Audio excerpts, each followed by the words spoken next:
is Benita Ardenbaum, and I am an attorney from KZN, and I've been an attorney for about 29 years, and I specialize in family law. So my story began actually when I was born. I was born to a mother who was 16 years old, and she had to give me up for adoption. And I was very fortunate enough to have amazing parents who actually adopted me. And that eventually created or gave birth to the purpose that I have in my life. So when I was about 12 years old, I immigrated with my parents overseas.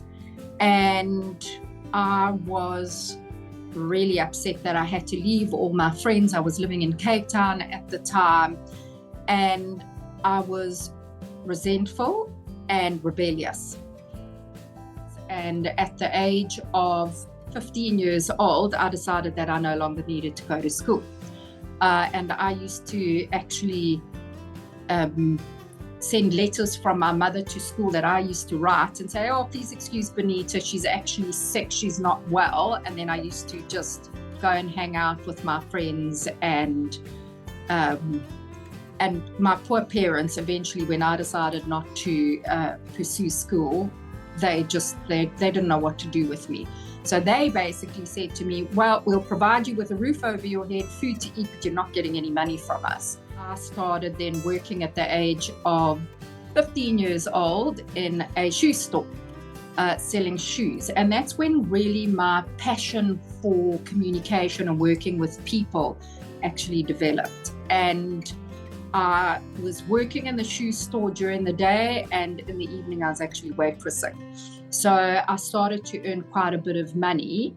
And then at the age of 16, I was already traveling around Europe on my own, and just really getting a global education. And so my global education was meeting people, communication, learning all about cultures, learning about Forex. So, I missed the schooling education, but I got a fantastic education, like I say, just by traveling and getting exposed to so many different people and cultures. And then at the age of 17, I actually met a previous school teacher of mine. And she, what she said to me actually changed my life. She said to me, she asked me what I was doing, and I said, no, nothing. I've been traveling around overseas. And she just said, don't waste your life. You have to have an education. And that kind of something switched on with me. And I decided to go back and finish my matric. So I finished my matric very well, actually. And from there, I went into the army. So from the age of 18 until the age of 20, I was in the army. And after that, I had such a longing to come back to South Africa. I really miss South Africa. I miss the people. Africa's in my blood. I love South Africa. And so I came back I got married at a very young age, and I actually came back then here with my husband. And we decided, well, we were going to come here for 2 or 3 years, make money, perhaps, maybe go back overseas, maybe not. I wasn't sure and undecided at the time.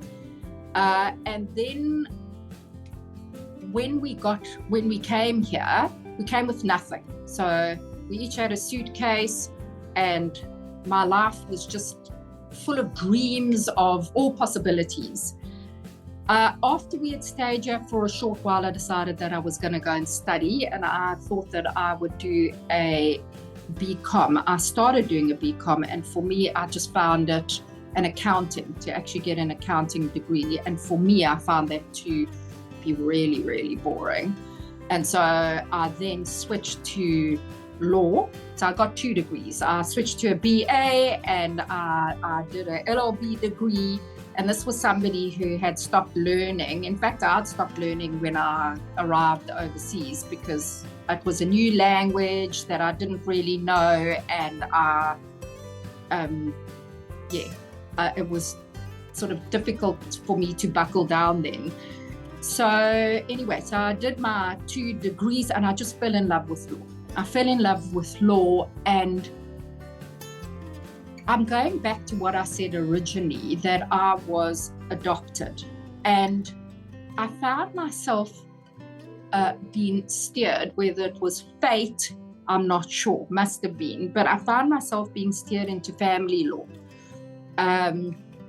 Because my whole thing was that my mother, my birth mother, didn't have a voice and she didn't have a choice. She had to give me away. So as soon as her parents heard, after 7 months, she kept it a secret that she was actually pregnant. So she starved herself, and so that they wouldn't see she was pregnant. And as soon as they found out about this, they whisked her away to Benoni, of all places, so that nobody would actually know, because it brought so much shame on the family. And, you know, my mom felt guilty. And so she didn't have a choice. She had to give me up, and she certainly didn't have a voice. And there was this fiery passion within me, you know, before I started doing law, was this whole thing about trying to find justice for people and always defending the underdog. I found my life was about defending the underdog. And, you know, even if I had friends and something was going on with them, I was the first one to go step in and try and defend them and help them. And so when I was steered into family law, my whole thing was to give people a voice and enable them to have a choice, and definitely to work with children as well, and to give a voice to children. So that is what my purpose is, and that's why I then created a firm where we are a team of 6 lawyers and a big support team here, and we specialize in family law, complicated things like cross-border abduction of children, international abduction of children between parents, relocation, maintenance, domestic violence. So it really is trying to help people. And the way that I see it, it is helping one person at a time. And because it is family law, if I can help one person and a family, that impacts on the children. The children then grow up in a more solid environment, and then it just has this ripple effect. And although we do commercial law and conveyancing, which is property law, nonetheless, my personal passion is to really, like I say, help people, and it's men, women, and children. So the reason why I decided to do family law was also because I think families, it's the backbone of society. That is what society is actually about, people, and community. So I felt that this was the most effective way for me to actually make a difference. People often think that family law is soft law. They call it soft law, but actually it is extremely complex. And again, you're dealing with emotions of people. So I also have a psychology background, and I'm a specialist in human behavior. And I have found that that has helped me tremendously when actually assisting people, because we can then get to deal also with people's emotions. Because I always say it's never about the law. It's always about people's emotions. Because you know, one needs to look at managing people's expectations, where they are, where their children are, what is actually going on. Can we avoid a fight? Can we mediate a solution? Can we negotiate a solution? You know, I always believe that it's best if we can find the most practical solutions. That is not always the case, but I still try and do that. So, I feel I am very, very much on purpose. I really am living my dream, and we're just going to continue to expand this firm, this business with this vision of actually helping people from the inside out, if I can say. So we use the law as a tools and a means to assist people, but it's actually with heart. So, if I need to fight, or we need to fight, we'll fight. If we need to deal with matters in a more sensitive way, we will. But like I said, it is people's emotions. If we can at least try and maintain families intact, although parents may be divorcing or relocating, at least if the parents can be still civil to one another and the children know that their parents just love them, and that's all there is to it, that's what we try and assist with. So I'm very also much about mentoring. I have the most amazing team of attorneys and support team. So what we do is we often get together very early in the morning for an hour or two, whether it's once or twice a week. And we actually talk about self-development. So we talk about, what does it mean, for example, to be vulnerable?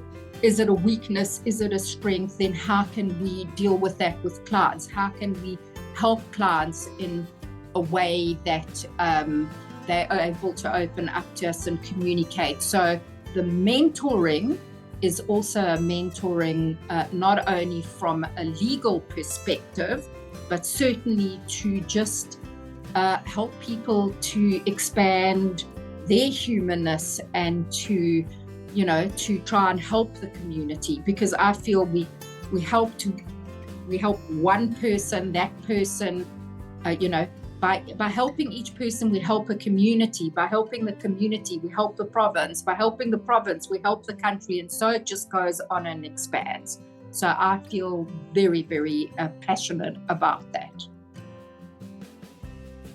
I have many accomplishments, but I'd have to say, so obviously having married my husband was a huge accomplishment in my opinion. And then having had children, my children are adults, and yes, that stems from the work that I do. That family is very, very important to me.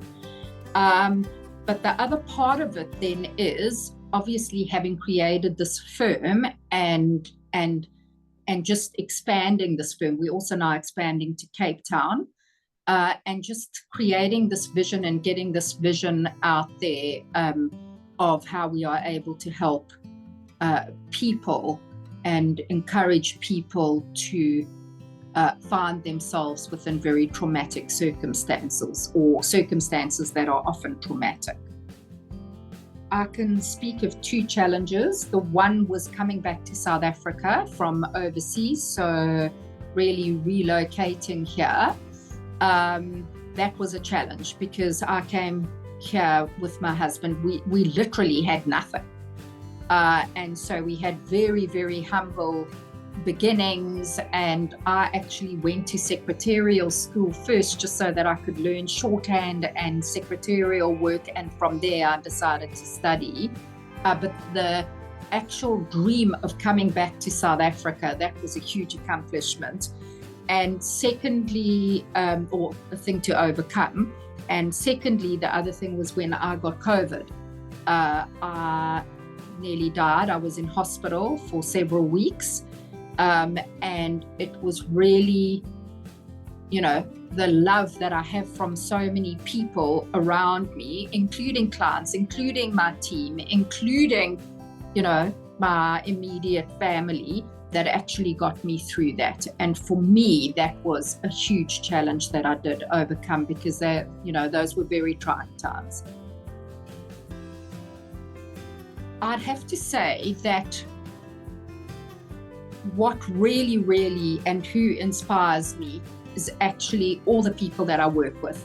So it is not only the team that I work with, because they inspire me to better myself as I inspire them, but it's also my clients.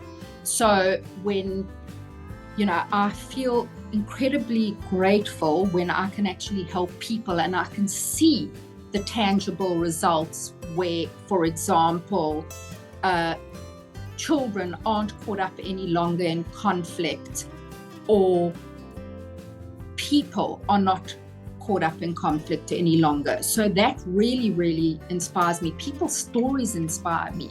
So communicating with people, helping them try and resolve their issues that they have, that is what inspires me, because without obviously people to help, we wouldn't have this business. So for me, it is about trying to help people out there. So again, I have this fantastic team. They inspire me, and it is that ripple effect. But I also have to say my husband and children inspire me to a huge degree as well, because they're very successful in their own right, and I get great inspiration out of that as well. For me, it is just all about, I'm very positive about KZN, very positive. I think things are changing, hopefully for the better. I feel that we're just going to keep on expanding here in business and expanding our business. I feel that there is a lot of scope for expansion here. I think there is a lot of scope with working with people, and like I say, I'm incredibly positive about where we're actually going with the future of KZN. Also, particularly with regards to sort of where we've come out from these elections now. I think, and I'm hoping that this is a huge turning point for us. But I've always been positive about KZN. That's why I'm here in KZN. I love KZN. And yes, and like I say, KZN is going to go from strength to strength. And so is the business just going to go from strength to strength. I have no doubt about that. Yes, so I always say that, always strive for something much bigger than oneself. So, because we all have a higher purpose. It's not all about only me, it's about everybody around me. And also, truth is the only path that you will never get lost. So that is the motto that I live by, that our team lives by, that I actually, speak to people about. And so when we're encouraging people to transition, to move through trauma, gratitude is a huge thing as well. It really is about gratitude, to be grateful for what we do have and what we don't have. And that's what I try and espouse to everybody around me.